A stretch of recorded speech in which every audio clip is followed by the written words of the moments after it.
দেবো আলু ফুলকপি বাবা, যে ফুলকপিটা পরিষ্কার করে নিলাম সেটা হলুদ দিয়ে একটু নুন দিলাম।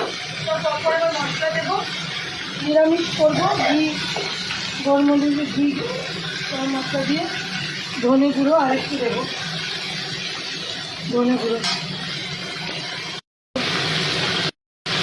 একটু মিষ্টি দেবো বেশি করে, কারণ নিরামিষ করবো তো ওই জন্য লঙ্কার গুঁড়ো দেবো।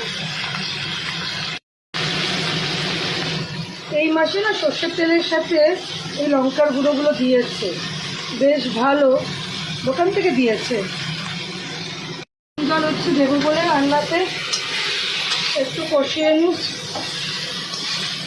কষাবার সময় আমার জল লাগবে, আমি চেষ্টাই করি সবসময় রান্নায় একটু গরম জল দেওয়ার।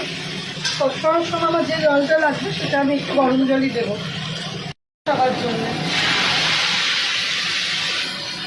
কষাতে আমার যেটুকু লাগবে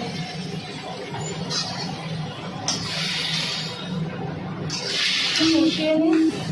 কষাতে তো একটু সময় লাগে বলো বন্ধুরা। তারপরে গরম জলটা করছি, এটা দিয়ে দেবো। কপিটা আজকে অনেক দাম দিয়ে নিয়ে এসেছি, খুব ভালো কপি। আমি নুন দিয়ে পরিষ্কার করে নিলাম, এরপর মাংস বসাবো, একটু কষাটা হয়ে যাক পরে জল দিয়ে দিচ্ছি, দিয়ে করছি।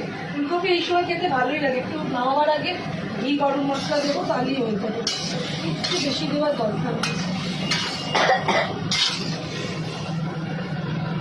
হয়ে গেছে আমার ফুলকপি আলু নিরামিষ তরকারি, এই ঝোলটুকু আমার রাখবে।